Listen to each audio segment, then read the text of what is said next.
The following was recorded in front of a live studio audience at the Studio 21 Podcast Cafe. This is the United Podcast Network.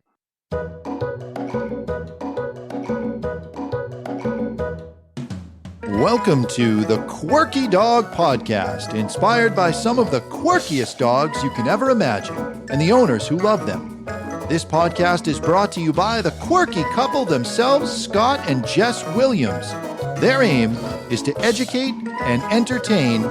Here's Scott and Jess. Welcome, guys, and happy Wednesday. We're coming to you live from Two Guys Smoke Shop, and we are doing our holiday episode. We're super excited about it, and Scott is wearing the stockings. It's like Chandler from Friends. Could he be wearing any more clothes? Happy holidays, everybody. First, he didn't want to wear the reindeer hat, and then he went a little overboard. All right, today we are going to talk about not forgetting about the dog over the holidays. And if you happen to celebrate winter solstice as your main holiday, happy winter solstice, because it's today. I guess that would be the anti-religious group. Well, there's a lot of different ways to celebrate the holidays. All right, I'm going to take your reindeer off. We got Sarge's stocking hanging strong. So my quirky tip today. Hold on, we're going to do the quirky tip. Well, hang on. All right. Oh, look at it's the holiday pig. Oh, he sounds a little bit higher pitch. He sounds a little hoarse. Little kennel cough there. Okay, my quirky tip since Thanksgiving has been about gifts for dogs around the holidays or dog lovers. And we're running out of time, especially if you're celebrating winter solstice or you celebrate Christmas and all of that. So if you do socks or stockings with your family, get your dog a freaking stocking, please. In front of us is a set with a bunch of pet dog stockings over the years. All of these stockings up here are multi-use because I don't have the same dogs every year and everything else. So just go to the dollar store, buy your dog a stocking, have a little puff paint going, and make their Christmas morning bright. These three are no longer with us. Yep, and Sarge near and dear to our heart. Sarge is hanging on Gigi, Scott. we lost this year. Yeah. Oh, here we go. Yeah, I'm not going to get into it. I'm going to break up. It's too early in the podcast. Loco and Bammer are there too, but this is a thing. And honestly, it's the first year that I haven't hung Bammer and Sarge's stockings, so I'm really moving along with my processing. Okay, so don't forget about the dog around the holidays. We are pretty cuckoo about our dogs around the holidays. Well, you are. And it's slightly rubbing off on me. Yeah. It's taking time. We're having fun with it. Well, we don't do a crazy big Christmas. Even when we had Scott's kids when they were younger and, we'd celebrate like kids' Christmas with them. Everybody got a few gifts. Scott and I do a few gifts. We don't go crazy. But it is really fun for us to get individual gifts for each dog that they'll like, and I wrap them in tissue paper and they open them on Christmas morning. And it's a tradition that we make time for. Yeah, and your dogs are very used to it. They're very proficient in unwrapping. They tear everything apart. And I've taught Scott's dogs how to follow suit. But it's something that really does mean a lot to us. And we always have more client dogs over the holidays. We talked about this last week. This is a very busy time of the year for us. So, I'm letting out more pet dogs than normal, more boarding dogs than normal, more boot camp dogs than normal. We're having whatever Christmas morning breakfast we're going to have. We're heading to Scott's family's house. And we make sure that our dogs have time to open gifts. So we always have prioritized our dogs. But we thought maybe some listeners out there may not have this same mindset. So we're going to try to brainwash you a little bit today. And I can say that my family and the way I grew up, the dog was not part of the holiday season. They were there, but they did not get gifts. They were not acknowledged over the holidays. They were just part of the household. Yeah, and things have kind of changed with the way we view dogs over time and everything else. And obviously, Scott and I have quite a bit of age difference. But this is something that was instilled upon me as I was growing up and something that I've taken into adulthood. And honestly, most of my Facebook feed, the freaking dogs are spoiled out the wazoo over the holidays. They get more presents than any of the family members. But I do want to make the small point also, when we're talking about not forgetting about the dog, if you are a professional dog facility of any sort, right? Veterinarian, groomer, daycare, trainer, anything, please acknowledge your client dogs, especially if they are with you over the holidays. It is a small thing to put some puff paint on stockings and write dogs' names on them, but people light up. They love it. The dogs we have in right now are going to be dressed up in a little elf costume, and we'll send those off to the owners on Christmas morning.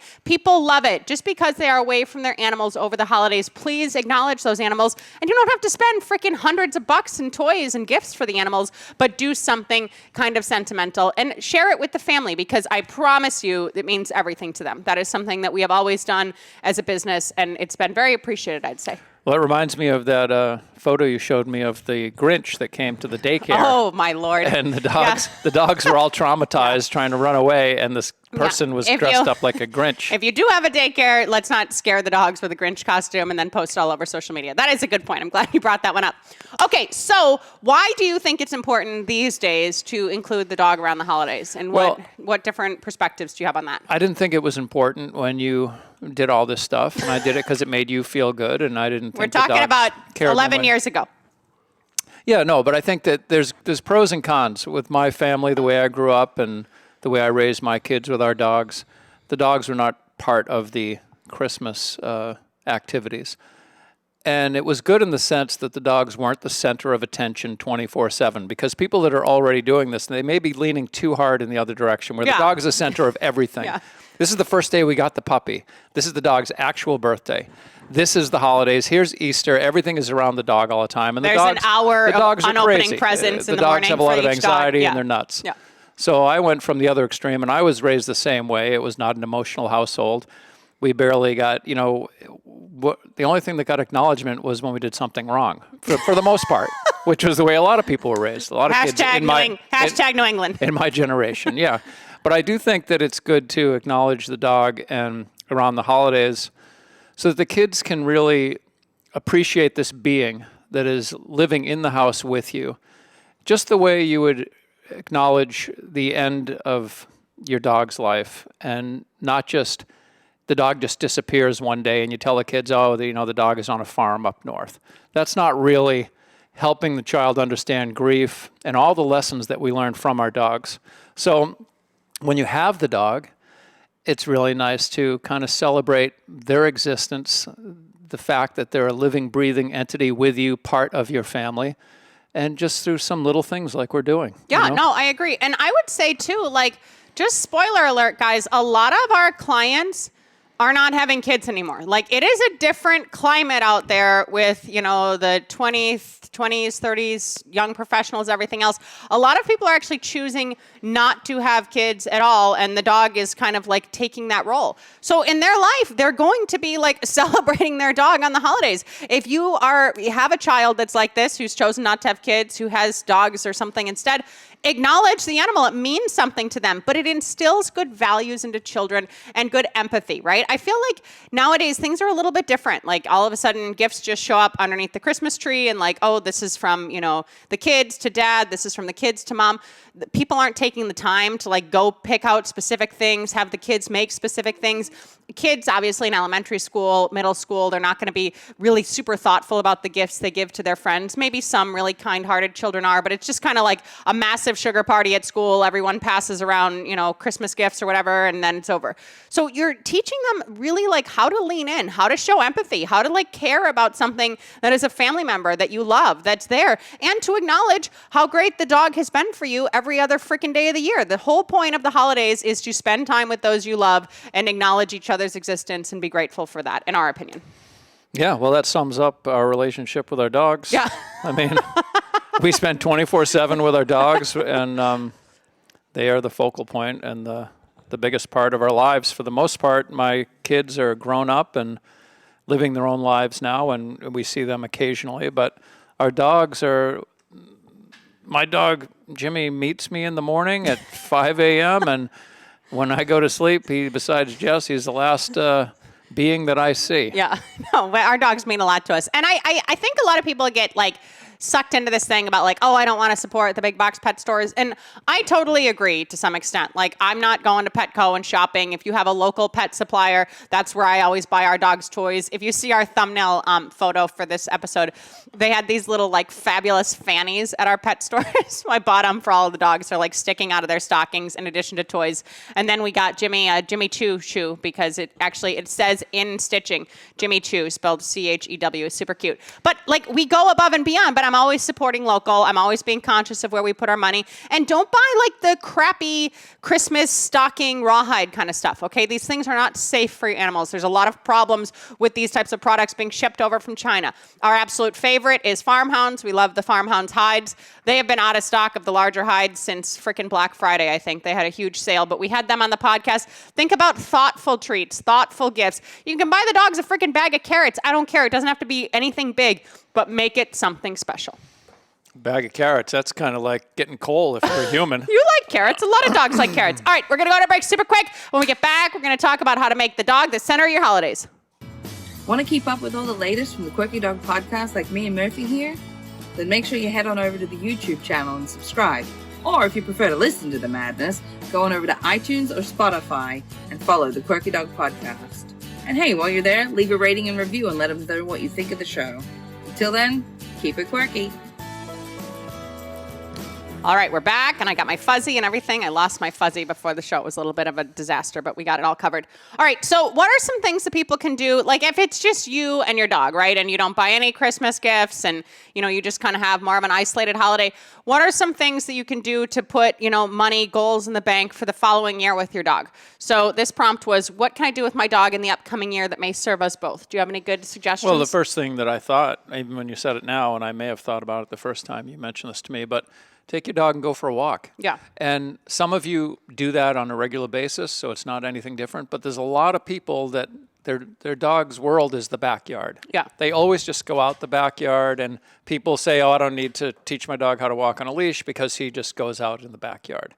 But it's good for you to be walking. I've been doing a lot of running this past few months, several months here, and getting out for my own personal physical health and mental and emotional well-being. And I go out with my my Malinois and go running with him. And it's funny because now I see like the local crews that are out there at 7 a.m. running. So I'll go by, and one day I went last week without my dog, and these two older people said, "Where's your buddy? Where's your buddy today?" He's becoming like an Elliott star. Yeah, so it's kind of nice to get out and do that. But it's a good thing if you never do it. That's a great thing to do with your dog, and it might even set up a new little routine where you get out and move your body a little bit, because most of us live sedentary lifestyles. Everything is in the palm of our hand with our phones. Yeah. And we don't go enough, and we're sitting more for work. And we don't have time to drive to the gym and spend an hour there. Just get out and walk around the block. Yeah. Tony's new tagline is "Sitting is the new smoking." Tony Robbins. I think that's a good one. And I do want to make a point with what you said about running, is that Scott sees a huge difference in his own personal satisfaction getting up early and running outdoors, even in the colder winter weather in Maine, than you do when you just go to the gym. I get that sun on my face, and it really sets me up for a great day as far as my emotional outlook. And when I don't do it, I feel like I should have done it. A little nuttier. Yeah. I just but don't feel as good even if about he goes to the gym, it's not quite as fulfilling. And if you have a dog, you're like, oh my God, going for a walk now or going for a run, now I got to teach my dog how to walk on a leash. It has no rules. It has no manners. I would recommend get something that you can securely put on your dog's neck, whether it be a martingale collar, a flat collar, or something else, and put the dog on a 30-foot long line and go to a forest preserve that isn't super busy, or go to the beach and just be there during kind of like low traffic hours. There are ways to get out in the world without having exceptional training, so be very thoughtful of that. Well, this brings me to, this thing about Christmas Day with your dog. If you don't have any kind of control over your dog, it's going to be very hard to enjoy Christmas morning, because there's all kinds of things that could hurt your dog, like these Christmas ornaments, little glass things, all kinds of crap that you don't want your dog getting into. And if you don't have any control of your dog, then it's just going to add to your stress on Christmas morning. Oh, we got the dog here, but he's starting to pull stuff off the tree, or he's lifting his leg on the tree, who knows what. Yeah. So it's nice if you have just a very, very basic amount of control where they can be a part of that social setting and not be disruptive, where they can actually enjoy being with you, but you can, you know that they're not going to get into some kind of trouble. Yeah, completely. You and if your dog is... The next day, there's tinsel coming out of their butt for, 3 days. And if your dog is too unruly to be a part of Christmas morning, just get him a stocking with a good chew in it and bring that right outdoors. But these could be goals that you have now for the following year, that I do want to create a little more control. I do want the dog to be more integrated into the family. Scott's talking about doing things outdoors with your dogs, going for walks with your dogs, making like goals for the upcoming year that would serve both of you. I would add, if you have some sort of practice, whether it be drawing, music, meditation, what are other good practices? Yoga. If you have some sort of Drinking. practice, that is not a practice. If you have some sort of practice that you do for your own restorative properties, your own replenishment, everything else, bring your dog into that sometimes and see what that's like. Scott, before we came today, he's just playing his guitar on the couch. And I swear to God, this pet dog was like watching him like that he was at the symphony. Like he was just so in awe with the whole thing. But if there's a time that you're really like finding like, oh, like I feel like I'm at the essence of who I am, try bringing your dog into that practice, maybe once a week. I'm not saying to ruin it for you, but it's very simple to have a yoga mat out and then have your dog have a Kong, stuffed with something that was frozen, and they're able to enjoy that at the same time. Because dogs feel energy. Dogs sense energy. We once had a dog, his stocking is probably here somewhere, that his owner unfortunately passed away in the middle of the night. He had a heart attack. And the freaking wife was just traumatized. The guy was young. He was healthy, everything else. They brought a Reiki master in. And when the Reiki master was working through the whole room and trying to clear the energy and stuff, the dog just glommed on to that whole area of the house. And this wasn't like an overly social dog. So dogs sense energy. So if you are in your place where you're really getting into just like a good vibe and you're feeling good, see if you invite the dog into that at least once a week, if that's restorative for both of you. My little tidbit. I like that. A lot of people need to do that. Yeah, it's true. Get yourself stabilized here. And if the dog, seriously think through this here. If the dog has been a hassle in 2022, if it's been one of your top 5, top 10 stressors, if your life stress is really stemming from the dog in a lot of ways, come up with some plans for 2023 of how you want to remedy that. Maybe you'll take some sort of recreational class. Maybe you'll reach out to a trainer. Maybe you'll listen to some more, diverse podcasts and figure out some different ways to deal with different things. But come up with an action plan so that dog is not the first 5, on the list of stress, not the first 10 on the list of stress. You're enjoying living with the dog. And the kids are too, because it really is special as kids, and if you have a family with young kids, to be able to grow up with a dog. But it's a privilege, and we want that to look good for everyone. These dogs are going to follow the kids, past high school graduation, some past college graduation and everything else. So let's enjoy them being in the family as long as possible rather than freaking out and stressing about it. Yeah, we lost Gigi this year. And she was 14, and my daughter is now in graduate school, and I remember the day that we brought that little puppy home for her, and that dog was part of her life right up until, here she is, she got through college, the dog was still alive, and then she started graduate school. So, they're with you through those formative years when you really see how fast time flies when you have kids, because the kids, it goes quick from birth to moving out, hopefully. It's a pretty quick time, but the point is it just kind of marks the end and up this big block of time. I was talking to a client the other day who was talking about how quick dogs passed away, and I said, yeah, you get 6 dogs in your lifetime and that's it. It's all over. Then they put you in the ground. Or 6 dogs once, like us, and then you just keep cycling we through. Constantly have dogs, but because they said to me, how many dogs have you had? And it's like, I've had 15 dogs or something. You know what I mean? I've had a lot of friggin' dogs, and we still have a house full of dogs. But these are the types of things for us. This will be momentous that we don't have Squirt this year for Christmas. This is our first year without Gigi. This is Scott's first Christmas out of 14 years without Gigi, and she definitely got more spoiling than the other dogs because she was his little girl's dog, and she always got beds and all kinds of foofy stuff and everything else. Like I said last week, the dogs that are the biggest pain in the ass are my favorites. And it's the same with humans. If you have a relative who's really a pain in the butt, they just big presents. We'll say. They have a lot of presents. When they pass, there's a huge void there. Whether you loved them or you had this love-hate relationship with them, there's just a big void when they're gone. And it's like that with dogs. You have a dog that's a pain in the ass, bit the neighbor in the butt. You're constantly managing this dog, and you love them, but they're still a pain in the ass. When they're gone, it's like, wow. Big change. Yeah. You need 5 dogs to fill the void. We're brainwashing you to spoil the pains in the asses. That's what we're saying, to make sure that you're acknowledging the pains in the asses and spoil them. But honestly, I can't reiterate this enough. You don't have to go crazy and buy all your friends, pets, gifts, and everything else. But if you are going to be joining with your kids this year, and your kids are adult kids and they have their own animals, if you see a stocking at the dollar store or something else that has the dog's first initial on it, just freaking buy it for $5. Throw something novel inside of it. I don't even care if it's a coupon to, go get a self-wash bath later for the dog. Whatever it is, acknowledge them. It will make your adult children feel loved and seen and everything else, and it will mean something for the dogs that at least you're pretending to care. And I would say on the other end of the spectrum, if you have young kids that are really, really excited Christmas morning because Santa came, there's gifts everywhere, they're tearing stuff open, there's bicycles in the living room, just put a leash on your dog. Have the dog there, but put a leash on them so that because the dog is going to get excited about the kids that are running around in their onesies, getting all excited, and then the dog might start grabbing their leg or something.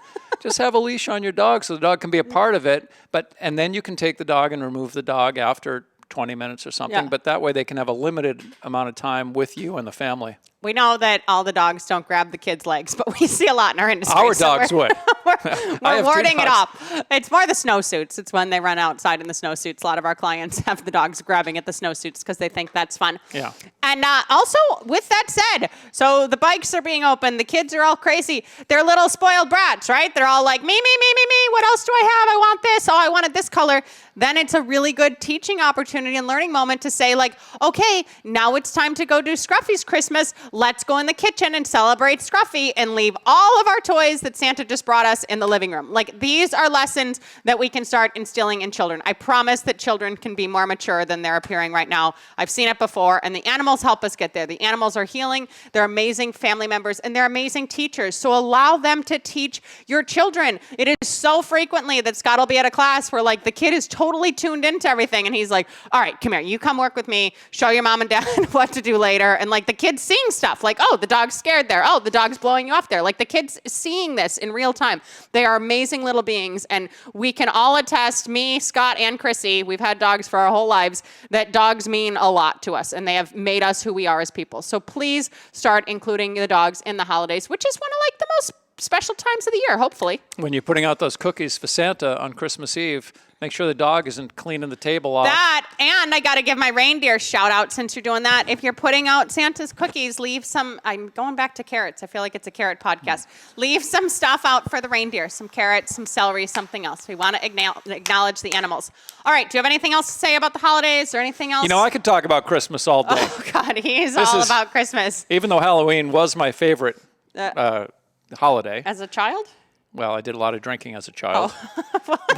Was Halloween a big drinking Halloween holiday? was good for about 4 or 5 years. As soon as I had a couple of Budweisers, I was like, I think I like Halloween better. You're really talking about drinking a lot on this podcast. All right.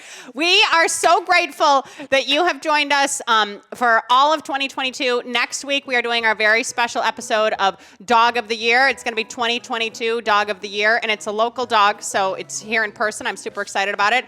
And in the meantime, you guys, please enjoy this blessed time with your family, with your friends, with your animals. Thank you so much for joining us. Get the Santa pig going. If you have a pig at home, give him some carrots. Keep it quirky, guys. The views and opinions expressed by the hosts, guests, or callers of this program do not necessarily reflect the opinions of the Studio 21 Podcast Cafe, the United Podcast Network, its partners, or affiliates.